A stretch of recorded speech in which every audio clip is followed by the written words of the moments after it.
아멘. 할렐루야. 오늘 이 밤에 우리에게 주시는 말씀, 우리 고린도전서 4장 우리 14절에서 21절 말씀, 우리 함께 말씀을 읽겠습니다. 고린도전서 4장 14절에서 21절의 말씀. 오늘 말씀의 제목은 영적 아버지의 마음으로, 또 화요일 새벽 기도의 말씀 제목과 동일한 또 본문인데 말씀 제목입니다. 우리 함께 다시 오늘 이 밤도 영적 아버지의 마음을 또 얻는 귀한 밤 되기를 원합니다. 우리 14절부터 21절 우리 같이 읽습니다. 시작. 내가 너희를 부끄럽게 하려고, 고린도전서 4장 14절, 아마 자막 안 나올 거예요. 성경 찾으세요. 또 교두책 펴시고 14절부터 읽습니다. 내가 너희를 부끄럽게 하려고 이것을 쓰는 것이 아니라 오직 너희를 내 사랑하는 자녀같이 권하려 하는 것이라. 그리스도 안에서 1만 스승이 있으되 아버지는 많지 아니하니 그리스도 예수 안에서 내가 복음으로써 너희를 낳았음이라. 그러므로 내가 너희에게 권하노니 너희는 나를 본받는 자가 되라. 이로 말미암아 내가 주 안에서 내가 내 사랑하고 신실한 아들 디모데를 너희에게 보내었으니 그가 너희로 하여금 그리스도 예수 안에서 나의 행사 곧 내가 각 교회에서 가르치는 것을 생각나게 하리라. 어떤 이들은 내가 너희에게 나아가지 아니할 것 같이 스스로 교만하여졌으나 주께서 허락하시면 내가 너희에게 속히 나가서 교만한 자들의 말이 아니라 오직 그 능력을 알아보겠으니 하나님의 나라는 말에 있지 아니하고 오직 능력에 있음이라. 너희가 무엇을 원하느냐? 내가 매를 가지고 너희에게 나아가랴. 사랑과 온유한 마음으로 나아가랴. 아멘. 바울 서신의 특징이 하나 있다면 바울 서신의 특징은 문제에 대한 분명한 그 책망, 그것도 원인을 밝히고 책망하고 주의하고 경계하는 말씀입니다. 고쳐가는 것이죠. 그런데 그 중심에 흐르는 마음이 뭐냐면 사랑입니다. 사랑. 오늘 21절 말씀처럼 매를 가지고 가랴, 사랑과 온유한 마음으로 가지고 나가랴 라는 이 마음인데, 매도 가지고 가지만 바울의 그 중심에는 사랑과 온유의 마음이 흐르고 있는 거예요. 그러니 징계를 해도 책망을 해도 고쳐가는, 주의를 하고 채찍과 같은 그런 말씀을 쏟아내도 오늘 그 바울의 중심에는 사랑과 온유의 마음이 중심을 잡고 있기 때문에 문제가 생기지 않는 겁니다. 오늘 말씀처럼 이 사랑과 온유의 마음으로 나아가는 그 마음이 어떤 마음이냐? 바로 영적 아버지의 마음이기 때문입니다. 그래서 14절 말씀에 이렇게 말씀하죠. 14절, 내가 너희를 부끄럽게 하려고 이것을 쓰는 것이 아니라, 그 위의 말씀들은 또 그들의 잘못된 책망에 대한 말씀들을 하기도 하지만 이제 이것은 너희를 부끄럽게 하려고 쓰는 것이 아니라 목적이 뭐예요? 오직 너희를 내 사랑하는 것같이 자녀같이 권하려 하는 것이라. 자녀를 대하는 마음으로 오늘 바울이 대하고 있다. 그 15절은 스승과 아버지의 마음을 대조시키죠. 15절 다 같이 시작. 그리스도 안에서 1만 스승이 있으되 아버지는 많지 아니하니 그리스도 예수 안에서 내가 복음으로써 너희를 낳았습니다. 그러니 교회를 향한 마음이 얼마나 바울이 큰지 알겠죠. 자식입니다. 자식. 복음으로써 낳은 자식 같은 아버지의 마음을 가지고 오늘 나아가는 바울의 이 목회를 볼 수가 있는 겁니다. 스승, 1만 스승이 많다는 건 어디를 가나 가르치려고 드는 자가 참 많다는 거죠. 우리 가정에서도 가르치는 우리 부모들, 또 교회에서도 가르치는 그런 선생님들, 여기저기에서 똑똑순이들이 많아가지고 다 1만 스승이 되어져 있는, 그런데 우리가 또 가정에서도 자녀들을 키워보지만 여러분 어떻든가요? 맞다 틀리다, 뭐 틀리다 옳다 그러다 이것 가지고 그동안 전수를 해왔지만 그것으로 변화되어지는 건 사실은 아니더라고요. 오늘 바울은 그 교회를 세워가고 바꿔가는 그 중심에 아버지의 마음을 오늘 그는 알고 있기 때문입니다. 그래서 바울은 하나님 앞에 늘 저는 그렇게 기도했다고 믿어요. 아버지의 마음을 달라는 겁니다. 왜? 내 마음으로는 불가능하다는 거죠. 그래서 아버지의 마음, 사랑과 온유의 아버지의 마음을 부어달라고 바울은 기도한 겁니다. 그런데 바울이 고난받는 장면들이 굉장히 많이 나오고 바울 역시 바울 서신 가운데 늘 밝히는 것이 뭐냐면 나는 너무 많은 고난을 받은 자다, 이렇게 고백하고 있는 겁니다. 오늘 9절에서부터도 보면 이 고난이 어느 정도 큰지를 우리에게 가르쳐 주는데, 우리 9절 말씀을 한번 4장 9절을 같이 읽어보겠습니다. 시작. 내가 생각하건대 하나님이 사도인 우리를 죽이기로 작정된 자같이 끄트머리에 두셨고 우리는 세계 곧 천사와 사람에게 구경거리가 되었노라. 하나님이 죽이기로 작정한 자같이 여기는 그 고난을 주셨다는 겁니다. 그걸 두 가지로 표현하는데, 끄트머리에 섰다라는 표현하고 늘 세계 천사 사람에게도 내가 먹거리가 됐다, 구경거리 된 것 같은 그런 인생이었다라고 이야기합니다. 여기에 원어의 끄트머리, 구경거리는 이런 뜻이 있습니다. 끄트머리는 패배한 장수, 전쟁에서 패배한 장수들은 제일 끄트머리에 질질 끌려오는 그 비참한 모습을 이야기하는 거예요. 그러니까 바울이 고백하는 건 뭐냐면 내 고난받는 모습이 있고 그런 모습이었다는 겁니다. 패배한 인생처럼 질질 끌려가는 그런 모습으로 비춰지는 끄트머리 인생. 그러니까 그 고난이 얼마나 여러분 큰지 아시겠죠. 또 구경거리가 됐다는 것은 로마 원형 경기장에 사형수들을 여러분 거기다 집어넣어놓고 뭘 풀어버려요? 사자들을 풀어놓고 그 로마인들은 그 원형 경기장에서 그 죽어가는 모습을 구경하는, 꼭 그런 구경거리 된 그런 인생처럼 내가 고난받는 인생이다라는 걸 지금 말하고 있는 겁니다. 왜 이처럼 고난이 이렇게 많을까? 그러면 여러분, 바울의 고난도 고난이지만 저나 여러분의 인생의 고난은 어떻습니까? 고난 없는 인생 없죠. 고난 없는 인생 없어요. 아마 고난으로 따지자면 우리 배 집사님도 배틀하면 지지 않을 만큼의 고난의 인생 역경이라고 생각하고, 누구나가 또 다 그렇죠. 경중의 차이는 있겠지만 고난 없는 인생이 어디 있겠어요. 그런데 오늘 저는 왜 이 바울이 영적 아비의 마음을 가질 수 있었을까? 그 답이 저는 어디에 있다고 생각하냐면 고난에 있다고 생각합니다. 고난. 그래서 고난받음이 이처럼 끄트머리에 선 것처럼 구경거리 된 것처럼 오죽하면 하나님이 우리를 죽이기로 작정한 것 같은 그런 고난받았다고 고백하니까, 우리의 고난도 어느 땐 그렇습니다. 하나님 왜 나를 죽이려고 하는 겁니까? 라는 고난이 올 때도 사실 그런 느낌을 받을 때도, 그런 어려움을 받을 때도 있어요. 그런데 분명한 건 바울을 다듬어가고 성장해가고 성숙해가고 넓어져가는 그것, 여러분 무엇을 통해서 하셨다고 생각해요? 고난입니다. 고난을 통해서 바울을 다듬어 가셨고 성장시켜 가셨고 성숙시켜 가셨고 넓혀져 가는 이 복음의 사도가 되게 하신 하나님의 방법은 고난이었던 겁니다. 그럼 여러분, 저와 여러분 어떻습니까? 저와 여러분 역시 이 고난이 무엇이냐? 고난은 우리의 모난 부분을 깎는 시간이요, 바울처럼 역시 우리를 다듬어가는 시간이었고 우리를 성숙시키는 시간이었음을 믿습니다. 그래서 점점 우리의 마음이 넓어져 가고 결국 우리 하나님은 이 고난을 통해서 우리의 삶이 영적 아버지의 마음을 갖게 하는 그런 과정이고 방법으로 지금 역사하고 가셨다는 거예요. 그래서 이 질문이 우리에게 되어져야 합니다. 이 질문이 우리에게 되어져야 하는데 어떤 질문이냐면 이 고난을 통해서 우리가 배운 것이 무엇인가예요. 이 고난을 통해서 배운 것이 우리가 무엇인가. 또 하나는, 그러면 여러분, 고난을 통해서 하나님이 여러분에게 무엇을 배우게 하셨는가, 어떤 순종을 배우게 하셨는가, 이거 정리하셔야 되는 거예요. 고난 받음으로 아무것도 깨닫지 못하는 인생이 가장 여러분 비참한 인생이고 불쌍한 인생입니다. 무엇을 배우게 하셨는가? 또 하나는 이거예요. 하나님은 이 고난을 통해서 나의 어떤 부분을 고쳐가기를 원하시는가? 이 질문이에요. 여러분 어떠세요? 그 고난들을 통해서 나의 모난 부분을 깎고 다듬어가는 시간인데 하나님은 나의 어떤 부분을 고쳐가기를 원하시는가? 고난은 분명 그런 부분이 있습니다. 나에게 주어지는 그런 고난도 있지만 관계에서 오는 고난도 굉장한 거예요. 굉장해요.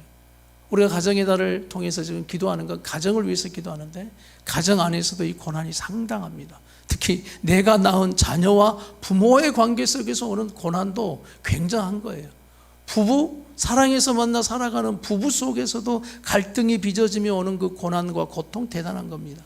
그런데 분명 그걸 통해서 우리에게 배우게 하시는 순종이 있다라는 거예요. 그리고 또 하나, 나의 어떤 부분을 고쳐가기를 원하시는가. 왜냐하면 그것을 통해서 우리를 계속 우리의 마음을 넓혀 가시거든요.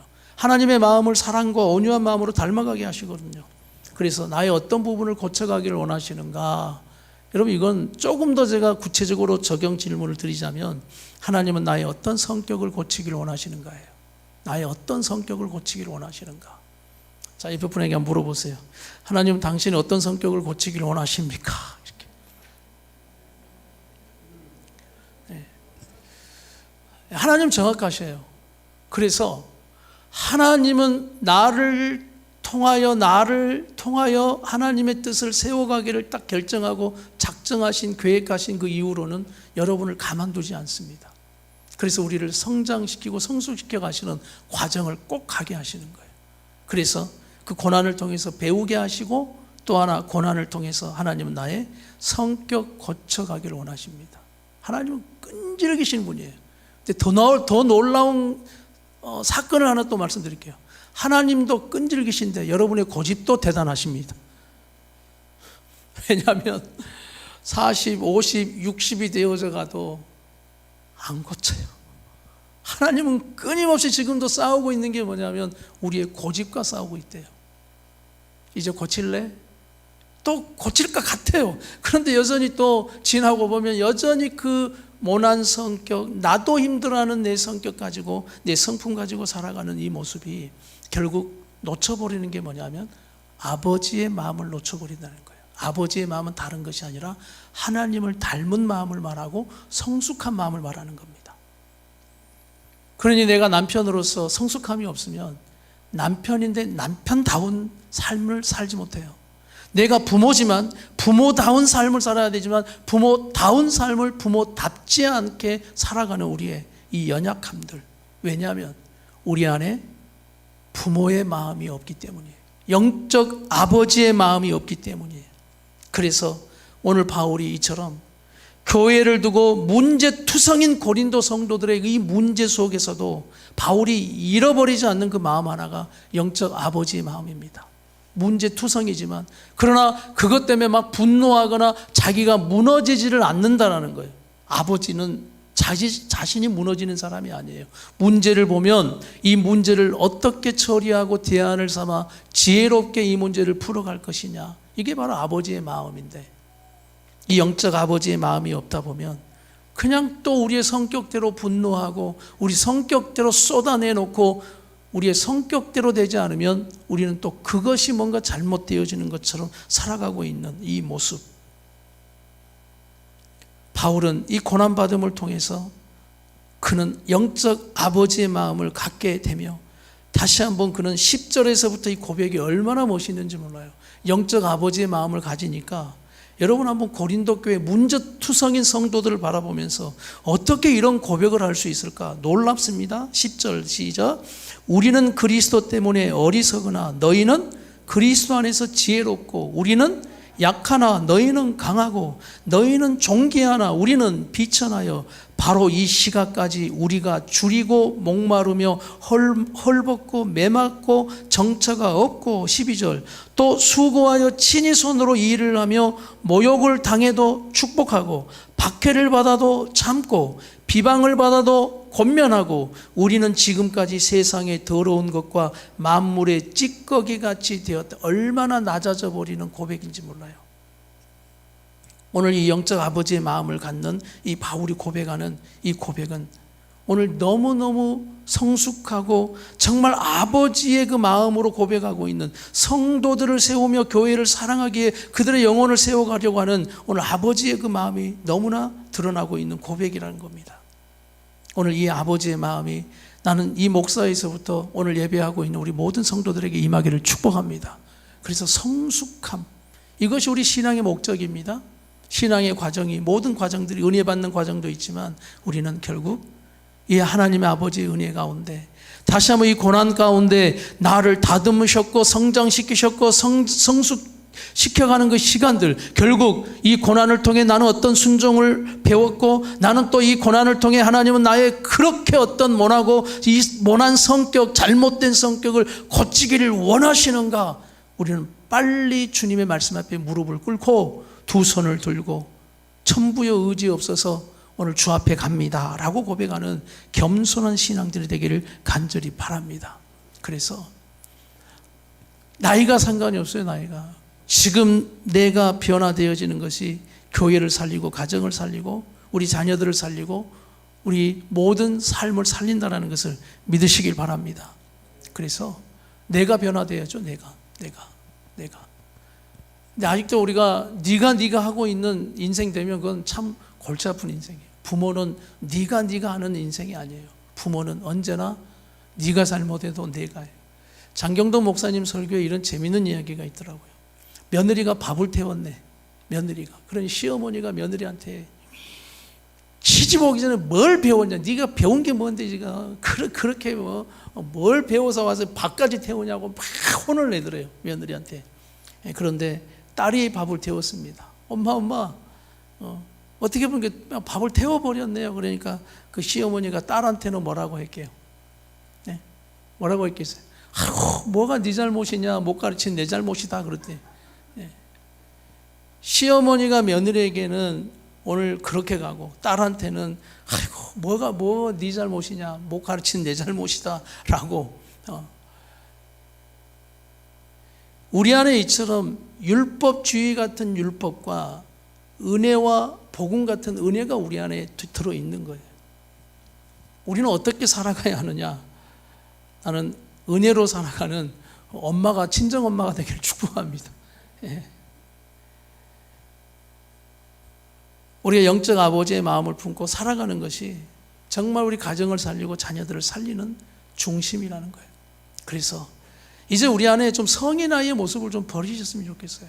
나이가 들어도 우리 안에 그 아이와 같은 그런 마음이 역사되어져서 자꾸 율법적인 율법주의로 가면서 우리 안에 아버지의 성숙한 마음이 아니라 그냥 한번 예전에 땡깡 부리면 이거 달랠 수도 없는 그런 또 지 멋대로 행동하는 그런 분노하는 그런 어린아이의 모습이 여전히 우리가 나이가 든 남편, 아버지로 그런 위치에 있으면서도 그런 어린아이와 같은 성향들이 우리에게 너무나 많은 오늘 이런 것들이 교회 생활도 힘들고 또 우리 가정을 세워가는 것도 힘들고 우리 부부와 또 자녀들을 세워가는 우리의 삶 모든 것이 힘들어지더라는 거예요.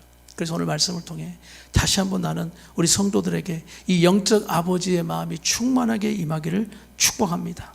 그래서 고난받음이 헛되지 않도록 우리를 그렇게 성숙시키신 오늘 그 하나님 아버지의 은혜처럼 영적 아버지의 마음을 가지고 가라. 그러면서 얼마나 낮아졌는지 몰라요. 그래서 영적 아버지의 특징 또 하나는 고난을 통해서 우리가 성숙해가는 아버지의 마음을 얻지만 두 번째는 약해지고 낮아짐을 통해서 능력이 나타나는 겁니다. 할렐루야. 약해지는 거예요. 오늘 바울은 자신은 약하대요. 그리고 너희는 강해지고 나는 비천하나 너희는 존귀하고 나는 이렇게 배고프고 헐벗고 하지만 그러므로 너희는 축복받고 우리는 박해받고 비방받지만 너희는 축복받고 막 이런 나는 약해지고 낮아짐을 통해서 오늘 하나님의 일들이 이루어져 가는 것을 볼 수 있다. 그래서 저는 깨달아요. 내가 남편으로서도 성숙한 남편 되기 위해서 성숙한 아빠가 되기 위해서는 뭘 할 수 있을까? 예전에는 강해야 된다고 생각했어요. 막 철철 넘치는 카리스마, 리더십 막 이런 게 있어야 된다고 생각했어요. 그런데 시간이 가면 갈수록 내가 강해지면 강해질수록 아내가 죽고 자녀들이 힘들어하고 자녀들이 죽는 그런 일들이 자꾸 생기는 거예요. 언제 내 아내가 나에게 더 가까이 다가오고 우리 자녀들이 나에게 언제 더 가까이 다가오는가? 아버지가 약해지고 낮아지면 더 가까이 옵니다.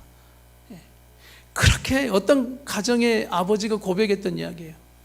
자기가 건강하고 젊었을 땐 자녀들이 전부 자기를 몰려하고 찾아오지도 않고 이제 왼수가 되어서 살다가 아버지 건강이 툭 하고 떨어졌어요. 그래서 병원에 입원을 했더니 온 자녀들이 찾아오고 다 찾아와서 아버지에게 무난하고 더 병원에 있는 시간이 더 친밀한 시간이 되어졌다고 고백하더라고요. 그러면서 그 아버지가 고백한 게 이겁니다. 내가 강했을 때 우리 자녀들이 멀어졌으나 내가 병들어 약해지니 내 자녀들이 나에게 다가와서 더 친밀해지더라. 오늘 우리의 약해지고 낮아짐이 이것이 바로 더 나를 찾게 되고 나와 가까워지는, 오늘 바로 이것이 큰 능력이다라는 것을 우리가 깨달으면서 다시 한번 우리 부모님들이 약함과 낮아짐, 우리가 나이 들어가면서 더 힘이 빠지지 않습니까? 그래서 저는 이제 50대 후반이 되고 60이 넘어서도 어느 때 우리 부모님도 보면 지금 뭐 70세가 다 넘고 하셨는데 그렇게 싸우시더라고요, 지금도. 그래서 제가 그래요. 그냥 지금까지도 힘이 좋다, 그래 힘이 좋아서 싸우신다고. 약함과 낮아짐은 결국 우리가 그들에게 무시당하는 어떤 그런 일이 있을까? 아니에요. 오늘 바로 영적 아버지의 모습은 약해지지만 낮아지지만 그것이 능력임을 믿으시길 바랍니다. 예수님 십자가에서 약해지셨고 낮아지심이 결국 영혼을 살리는 그 십자가의 능력 되는 것처럼 나는 오늘도 복음의 십자가의 능력이 영적 아버지의 마음을 사모하는 저나 우리 성도들에게 있기를 축복합니다.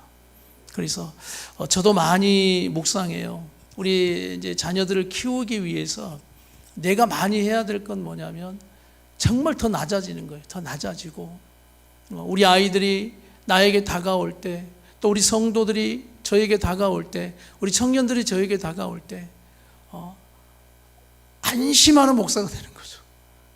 우리 목사님에게 다가서는 것이 아무런 어떤 장애가 없는 그러면서 다가오는 것이 무섭지 않는 아빠, 어떤 권위적인 권위주의가 아닌 다가와서 아빠에게 기댈 수 있고 아빠라고 부를 수 있고 막 돈 달라고 할 수 있고 어린 양 피울 수 있는 그런 아빠. 아이들을 잘 지도해서 어떻게 키워가는 것도 중요하지만 그 아이들의 마음을 상하지 않게 하는 아빠, 이것이 어쩌면 자녀 양육의 목적인 거라고 저는 생각해요. 그래서 더 내가 약해지고 낮아져야지. 고난은 저를 그렇게 만들었어요. 더 약해지게 만들었고 더 나를 낮아지게 만드는 그것이 그냥 왜 내가 이렇게 약해지고 쟤들에게 지고 가는 듯한 그런 자존심 상할 때도 있었지만 그러나 결국 이것이 영적 아버지의 마음이다라는 것을 깨닫게 해주셨어요. 그래 내가 이렇게 약해지고 낮아짐으로 네가 더 높아져가는 이 바울의 고백, 영적 아버지의 마음이 주님 내게 충만하게 해주세요. 오늘 이 마음으로 우리가 가정과 교회를 세워가는 오늘 그런 우리 함께하는 교회가 되기를 축복합니다. 그래서 저도 우리 장로님 우리가 더 약해집시다. 더 낮아집시다. 우리 안수 집사님 더 약해지고 낮아집시다. 권사님들 더 우리가 약해지고 낮아집시다. 그럴 때 우리 성도들은 더 신날 거예요. 더 다가올 거고 더 신나게 하나님의 일들을 하게 될 거예요. 왜? 저나 우리 장로님, 안수 집사, 권사님들이 딱 우리 성도들을 바라볼 때 어떤 눈으로 바라보니까? 시어머니 눈으로? 잘하냐 못하냐, 실수하냐 안 하냐가 아니라 어떤 눈으로? 아버지의 마음으로, 흐뭇한 여러분 아버지의 마음. 그래서 제가 어린이날 설교 핵심이 뭔지 아세요? 우리 예수님처럼 예쁘게 보자입니다. 예쁘게 보자. 무조건 좀 예쁘게 보자. 다시 한번 옆에 분 보세요. 그리고 이렇게 고백하세요. 당신을 무조건 예쁘게 보겠습니다. 네, 제가 그 카톡에 그 사모님 그 웃는 사진을 하나 올려놨어요. 그랬더니 사모님이 오늘 저에게 물어보더라고요. 바꿨네? 이렇게. 사진 바꿨네. 왜 바꿨어? 물어보더라고요. 이제 하여튼 여자들이 질문하면 조심하셔야 돼요. 대답을 잘 못하면 이건 뭐. 근데 제가 이야기했어요. 제가 사모님 사진 가운데 우리 카페에 이제 사진이 올라왔는데 사모님 예배할 때 사진이 하나 찍혀 있더라고요. 너무 웃는 모습이 제 마음을 너무 평안하게 하는 거예요. 근데 사모님은 예뻐서 올렸어 그런데 이제 그래요, 예쁘죠. 근데 이제 첫 번째는 너무 마음이 평안한 거예요. 너무 그 웃는 모습이 내 안에 평안으로 임하는 그 모습이 너무 좋아서 이제. 그런데 그 평안에 웃는 모습이 이유가 있더라고요. 이유가. 여러분 그 이유가 뭔지 아십니까? 딸이 에게 앞에서 편지를 읽어줬거든요. 딸이. 근데 근심 같은 딸이고 하지만은 앞에서 편지를 읽어줌으로 사모님이 기뻐하고 웃는 그 평안의 얼굴을 제가 보면서 제게도 이제 임하는 그 평안의 얼굴이 상징적으로 제가 올리면서 평안입니다. 평안. 그리고 플러스 이쁩니다. 예, 예. 그렇지만 오늘 그런 부분들 그러면서 굉장히 좋아하시더라고요. 좋아하면서 함께 이런 평안, 화평, 이것은 우리가 영적 아버지의 마음을 갖기 전에는 교회나 가정에서 이루어질 수 없는 겁니다. 조금만 조용하면 우리 아이들은 불안해요. 왜 이리 조용하지? 이것이 얼마나 갈까라는 그런 불안에 떠는 자녀들도 많아요. 이제 우리가 영적 아버지의 마음을 가지고 오늘 20절 말씀 보니까 하나님 나라는 말에 있지 않다, 오직 능력에 있다. 여러분 믿습니까? 다시 말하면 고린도 교회는 말이 너무 많았다는 겁니다. 그러니까 19절에 보니까 뭐라고 하냐면 주께서 허락하시면 내가 너희에게 속히 나가서 교만한 자들의 뭐가 아니라 말이 아니라 오직 그 능력을 그렇게 잘난 체하고 능력 있는 것처럼 말 많이 하는데 내가 가가지고 뭘 보겠다, 얼마나 능력 있고 얼마나 잘하고 있는데 그리 말이 많은지 보겠다, 그 말씀이에요. 그래서 말로 되는 게 아니더라. 말로 되는 게 아니에요. 말로. 영적 아버지의 마음의 능력 없으면 하나님 나라는 이루어지지 않습니다. 그래서 오늘 이 십자가의 능력, 예수 그리스도의 능력, 이 십자가의 능력이 바로 영적 아버지의 그 마음이에요. 살리겠다는 결단. 그래서 낮아지게 하고 약해지게 하는 십자가 앞에 무릎을 꿇고 죽을 때, 사랑과 온유의 마음을 가지고 나아갈 때 하나님 나라가 이루어지고 교회가 살고 가정이 살고 우리 자녀들이 살고 부부가 살고 오늘 그런 영원히 살아나는 그런 놀라운 일들이 나는 영적 아버지의 마음을 갖는 저와 우리 함께하는 성도들을 통해 이루어가고 싶습니다. 그리고 오늘 여러분의 가정을 통해서도 그 영적 아버지의 마음을 갖는 아내와 남편을 통해서 그렇게 가정이 살아나는, 우리 자녀들이 다시 한번 살아나는 그런 일들이 있기를 축복합니다.